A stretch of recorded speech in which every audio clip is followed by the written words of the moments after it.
Assalamualaikum warahmatullahi wabarakatuh. Apa kabar anak-anak? Semoga kalian senantiasa sehat selalu dan tetap semangat dalam melaksanakan pembelajaran daring. Jumpa lagi dengan saya, Bu Dewinta Agustin, dalam pembelajaran ilmu pengetahuan alam semester 1 di kelas 9 ini ya. Pada pertemuan sebelumnya, kita membahas sistem reproduksi manusia, terutama pada organ reproduksi laki-laki. Namun, pada pagi hari ini kita akan belajar tentang sistem reproduksi manusia, terutama pada bagian organ reproduksi wanita. Oleh sebab itu, sebelum belajar, saya harapkan kalian sudah berdoa menurut agama dan keyakinan masing-masing. Nah, langsung saja ya. Kita mulai. Mengingatkan kembali peta konsep tentang sistem reproduksi pada manusia. Nah, pada pria sudah saya jelaskan kemarin. Sekarang kita membahas tentang sistem reproduksi pada wanita hingga proses fertilisasi sehingga pertumbuhan dan perkembangan embrio.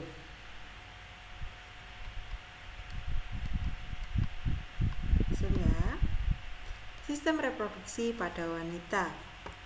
Pada wanita terdapat sepasang ovarium yang berfungsi untuk menghasilkan ovum. Apa itu ovum? Ovum adalah sel telur. Setiap ovarium mempunyai saluran telur yang disebut dengan tuba Fallopi. Tuba Fallopi adalah saluran telur. Kedua saluran telur bermuara pada uterus. Uterus adalah rahim. Leher rahim atau yang disebut dengan serviks berhubungan dengan lubang tempat keluarnya bayi yang disebut dengan vagina. Ini gambarannya. Organ reproduksi pada wanita. Ini ada pembuluh darah, yang ini tadi yang disebut dengan tuba Fallopi ya, tempat saluran telur. Ini adalah ovarium tadi, tempatnya sel telur. Yang ini uterus, yaitu yang disebut dengan rahim. Ini serviks, yang ini adalah vagina.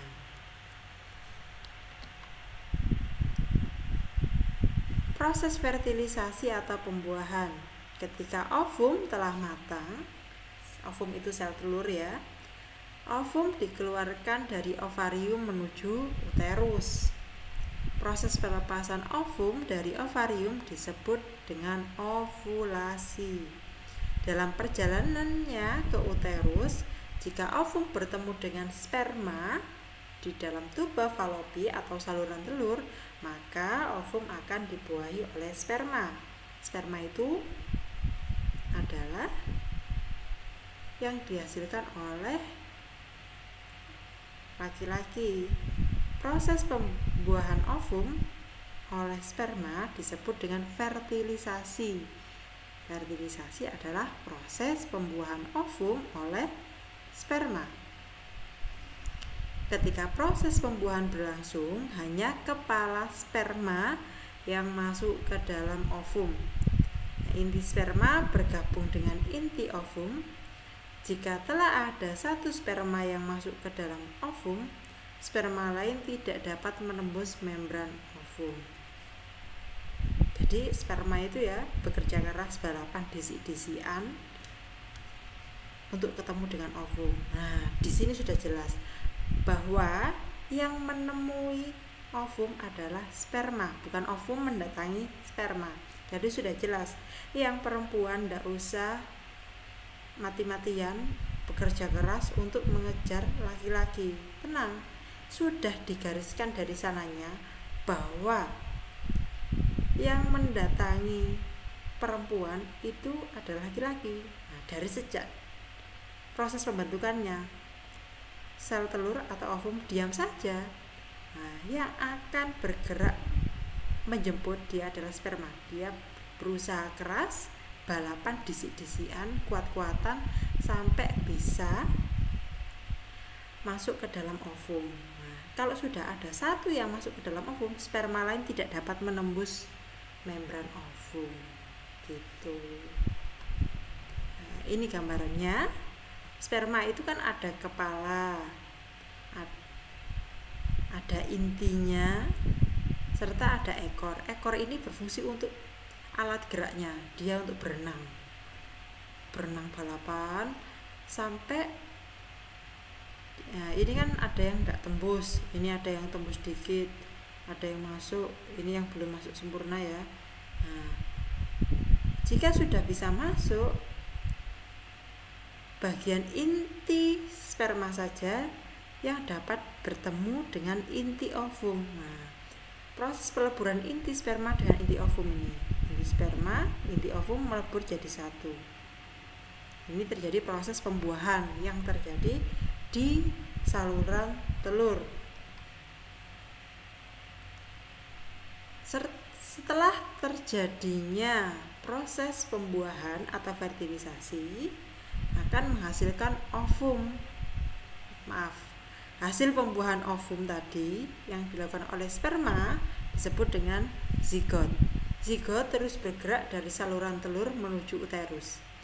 Selama pergerakannya menuju uterus, zigot akan membelah terus-menerus secara mitosis, membentuk kumpulan sel yang disebut embrio. Perubahan zigot menjadi embrio dan pergerakannya menuju uterus membutuhkan waktu sekitar 5 hari. Pada hari ke-5, embrio telah sampai di uterus. Pada hari ke-7, embrio menempel pada dinding uterus. Nah, ini adalah proses perkembangan zigot setelah fertilisasi sampai menempel pada dinding uterus. Nah, awalnya kan ovarium menghasilkan sel telur. Proses ovarium menghasilkan sel telur disebut ovulasi. Ovum ini, sel telur, dia yang bertemu dengan inti sperma, inti ovum bertemu dengan inti sperma, terjadi proses fertilisasi atau pembuahan. Setelah itu, setelah terjadinya pembuahan atau fertilisasi, dia akan bergerak menuju ke rahim. Yang pertama, dia akan membentuk zigot. Zigot akan membelah menjadi 2 sel awalnya, lalu menjadi 8, lalu dia akan terus membelah sehingga menjadi embrio. Dia akan bergerak menuju uterus. Nah, akhirnya embrio menempel pada dinding uterus. Setelah hari ke-12, terbentuklah lapisan luar atau ektodermis dan lapisan dalam endodermis pada embrio. Kemudian terbentuk lagi lapisan tengah yang disebut dengan mesodermis. Ini ada proses pembentukannya. Ada lapisan ektodermis, mesodermis, dan endodermis.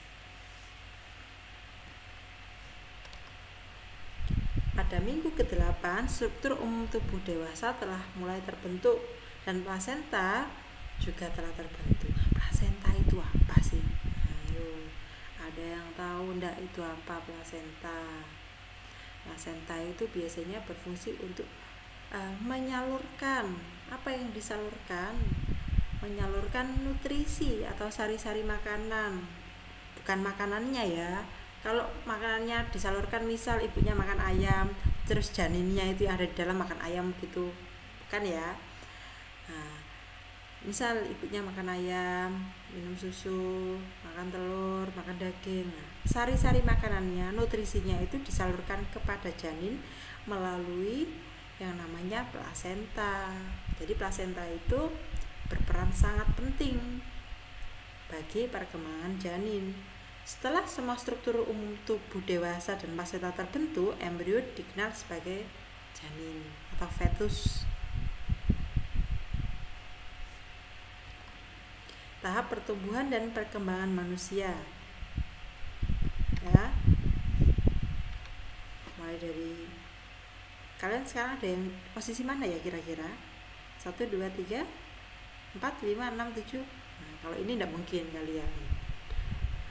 1 sudah terlewati. Kalian akan mengalami proses pertumbuhan dan perkembangan. Nah, tumbuh dan berkembang itu bukan hanya tubuhnya saja, bukan hanya badannya saja, namun pola pikir kalian juga harus bertumbuh dan berkembang seiring bertambahnya usia kalian, ya.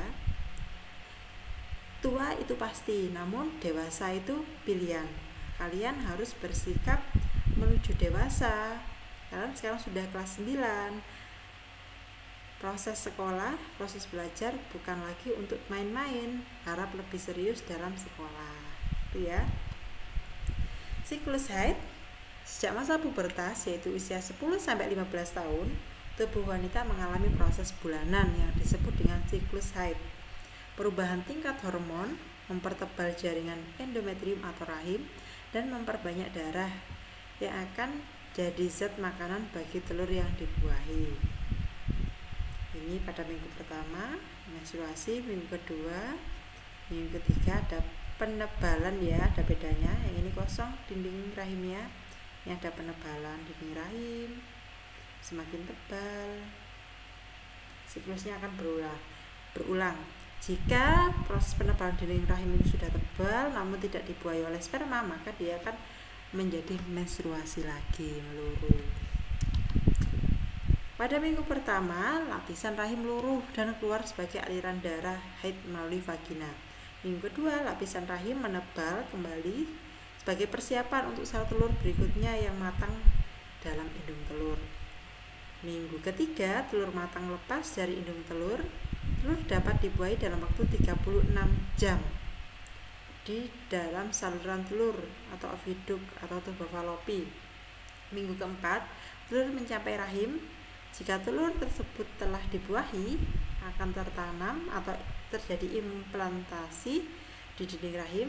Sebaliknya, jika telur tersebut tidak dibuahi, akan meluruh dan keluar bersama lapisan dinding rahim sebagai darah haid atau disebut dengan menstruasi.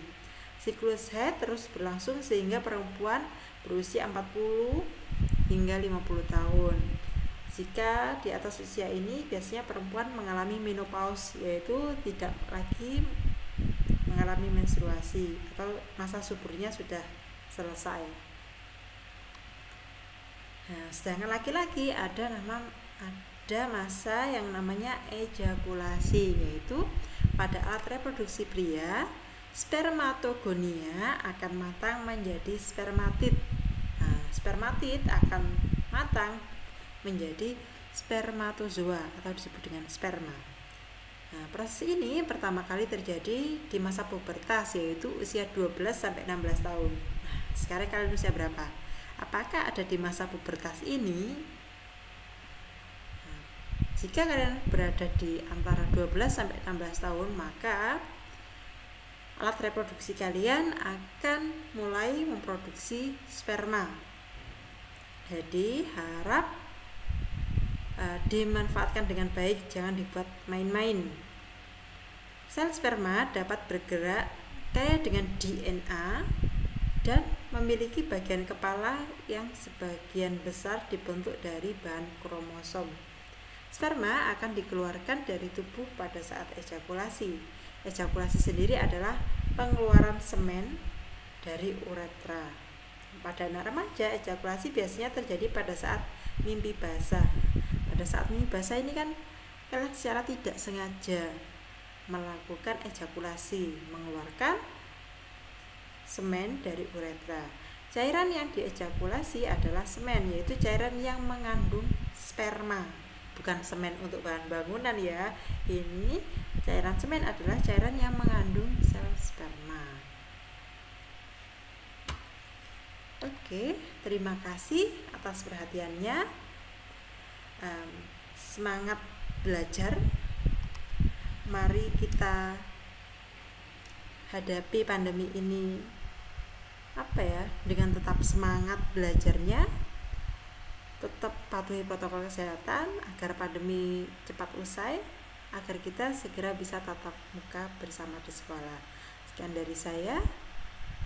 Sampai jumpa pada pertemuan selanjutnya. Assalamualaikum warahmatullahi wabarakatuh.